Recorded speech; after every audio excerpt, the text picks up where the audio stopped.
ವೀಕ್ಷಕರೇ, ಇವತ್ತು ನಾನು ಬಂದಿರೋದು ಮಂಡ್ಯ ಜಿಲ್ಲೆ ಕೇರ್ಪೇಟೆ ತಾಲೂಕು ಅಂಬಿಗರಳ್ಳಿಗೆ ಬಂದಿದ್ದೀನಿ. ಇಲ್ಲಿ ಕಾವೇರಿ, ಹೇಮಾವತಿ, ಲಕ್ಷ್ಮಣ ತೀರ್ಥ ನದಿ ಇದು ಮೂರು ಕೂಡಿ ಸಂಗಮ, ಒಂದು ಅದ್ಭುತವಾದಂಥ ಪ್ಲೇಸ್ ಕೂಡ ಇದು ಸಂಗಮ ಆಗಿದೆ. ಇದನ್ನ ದಕ್ಷಿಣ ಭಾರತದ ಪ್ರಯಾಗ್ರಾಜ್ ಅಂತಲೂ ಕೂಡ ಇದನ್ನು ಕರೀತಾರೆ.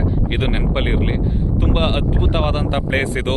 ಸೊ ನೀವೆಲ್ಲ ನೋಡ್ತಾ ಇದ್ದೀರಾ, ಬ್ಯಾಕ್ಗ್ರೌಂಡ್ ಎಷ್ಟು ಸಖತ್ತಾಗಿದೆ ಅಂದರೆ ಯಾವುದೋ ಒಂದು ಹುಲ್ಲುಗಾವಲು ಪ್ರದೇಶಕ್ಕೆ ಬಂದಿದ್ದೀವೇನೋ ಅಂತ. ಮೈಸೂರು ಜಿಲ್ಲೆ KR ನಗರ ತಾಲೂಕು ಹಾಗೂ ಹಂಪಾಪುರ ಮಾರ್ಗವಾಗಿ ಬಂದು ಇಲ್ಲ ದೆಗ್ನಾಳ್ ಮಾರ್ಗವಾಗಿ ಬಂದು ನೀವು ಇಲ್ಲಿಗೆ ಬಂದರೆ ಇನ್ನೂ ಹತ್ತಿರ ಆಗುತ್ತೆ.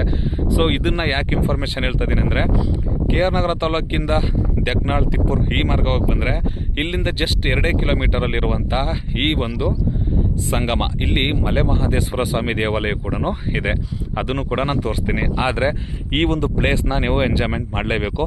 ನೋಡ್ತಾ ಇದ್ದೀರಾ ಎಷ್ಟು ಸಖತ್ತಾಗಿದೆ ನೋಡಿ ನೀವೇನೆ. ಒಂಥರ ಹುಲ್ಲುಗಾವಲು ಪ್ರದೇಶ, ಯಾವುದೋ ಬ್ರೆಜಿಲೋ ಅಥವಾ ಆಸ್ಟ್ರೇಲಿಯಾನೋ ಈ ಥರ ಕಾಣಿಸ್ತಾ ಇದೆ. ಸೊ ನಮ್ಮಲ್ಲೇ ಇಷ್ಟು ಪ್ಲೇಸ್ಗಳನ್ನ ಇಟ್ಕೊಂಡಿರ್ತೀವಿ, ಆದರೆ ಕೆಲವು ಸಮಯ ನೋಡೋಕ್ಕಾಗದೆ ಇರೋಕ್ಕಾಗದೆ ಯಾವುದೋ ಒಂದು ಟೈಮಲ್ಲಿ ಬರ್ತೀವಿ.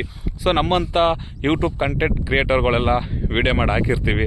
ಇದನ್ನು ನೀವೆಲ್ಲ ಸದುಪಯೋಗ ಪಡ್ಕೊಂಡು ಆದಷ್ಟು ನೀವು ಲೈಫ್ನ ಎಂಜಾಯ್ ಮಾಡಬೇಕು ಇಂಥ ಪ್ಲೇಸಿಗೆ ಬಂದು.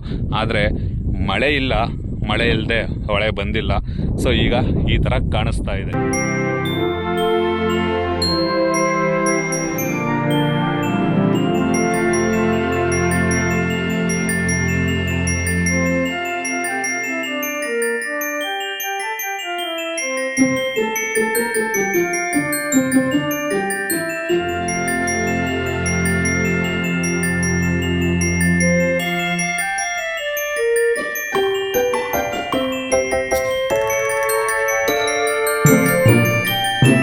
ಎಷ್ಟೋ ಜನಕ್ಕೆ ಈ ವಿಷಯ ಖಂಡಿತ ಗೊತ್ತಿಲ್ಲ. ಅಂಬಿಗರಳ್ಳಿ ಮತ್ತು ಇಲ್ಲಿ ಮಹಾಮಹದೇಶ್ವರ ಸ್ವಾಮಿ ದೇವಸ್ಥಾನ ಏಕಿದೆ ಅನ್ನೋದನ್ನು ನಾನು ಇದನ್ನು ತಿಳಿಸ್ಕೊಡ್ತೀನಿ. ಆದಷ್ಟು ಇದು ಹೆಚ್ಚಿನ ಸಂಖ್ಯೆಯಲ್ಲಿ ಎಲ್ಲರಿಗೂ ಗೊತ್ತಾಗಬೇಕು. ವೀಕ್ಷಕರೇ, ಇಲ್ಲಿ ಗಮನ ಇಟ್ಟು ಕೇಳಿ, ಈ ಮಾತನ್ನಾದರೂ ನೀವು ಗಮನ ಇಟ್ಟು ಕೇಳಲೇಬೇಕು. ಮಲೆ ಮಹದೇಶ್ವರ ಸ್ವಾಮಿಯವರು ಉತ್ತರ ಕರ್ನಾಟಕದಿಂದ ಇಲ್ಲಿಗೆ ಬಂದಾಗ ಅಂಬಿಗರಳ್ಳಿ ಅಂತ ಊರು ನೇಮ್ ಏನಕ್ಕೆ ಬಂತು ಅಂದರೆ, ಇಲ್ಲಿ ಜಾಸ್ತಿ ಹರಗ್ಲ ನಡೆಸೋರಿದ್ರು. ಹಾಗಾಗಿ ಅವತ್ತೊಂದು ದಿನ ಇಲ್ಲಿ ತುಂಬ ಪ್ರವಾಹದಿಂದ ಒಳೆ ನೀರು ಬಂದಿರುತ್ತೆ. ಆಗ ಮಲೆ ಮಹದೇಶ್ವರ ಸ್ವಾಮಿ ಅವರು ಕೇಳ್ತಾರೆ, ಅಯ್ಯ ನನ್ನ ಈ ದಡದಿಂದ ಆ ದಡಕ್ಕೆ ದಾಟಿಸಿ ಅಂತ.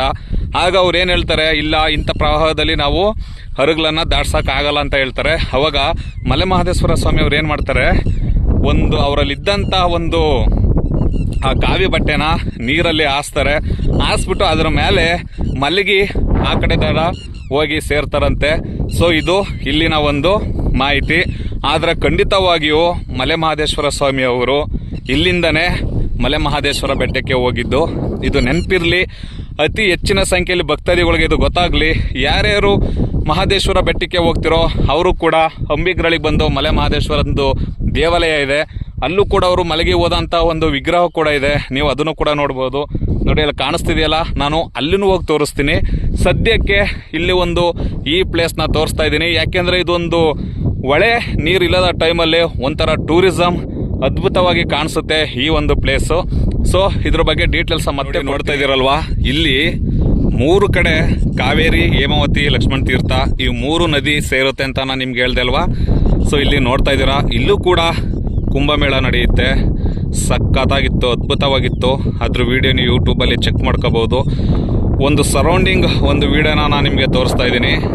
ನೋಡ್ತಾ ಇದ್ದೀರಲ್ವಾ ಹೇಗಿದೆ ನೋಡಿ. ಅಲ್ಲಿ ಕಾಣಿಸ್ತಾ ಇರೋದೇ ಮಹದೇಶ್ವರ ದೇವಸ್ಥಾನ, ಅಲ್ಲೂ ಹೋಗೋಣ.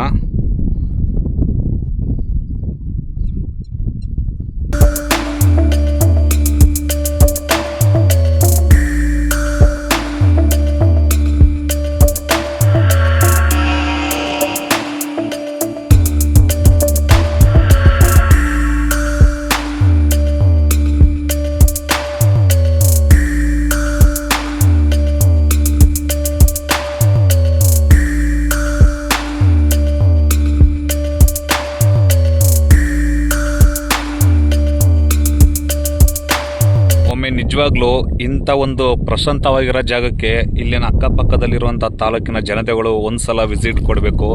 ಯಾರಾದರೂ ವಿಸಿಟ್ ಕೊಟ್ಟಿದ್ರೆ ಕಮೆಂಟ್ ಮೂಲಕ ತಿಳಿಸಿ, ನಾವು ಕೂಡ ಹೋಗಿದ್ದೀವಿ ಅಂತ.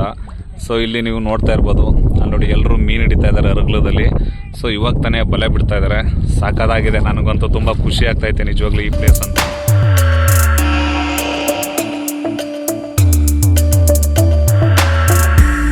ನೋಡಿ ಹಾಗೇನೆ ಹೇಳ್ದಾಗೆ ಇಲ್ಲಿ ಒಂದೊಂದು ಭಾಗದಲ್ಲಿ ಒಂದೊಂದು ಥರ ಹುಲ್ಲುಗಾವಲು ಪ್ರದೇಶ ಜಾಸ್ತಿ ಐತೆ. ಇಲ್ಲಿ ನೋಡ್ತಾ ಇರ್ಬೋದು ನೀವು, ನೋಡಿ ಎಷ್ಟು ಹೈಟ್ ಬೆಳೆದಿದೆ ಅಂತ, ಸಕ್ಕತ್ತಾಗಿದೆ ಮಾತ್ರ.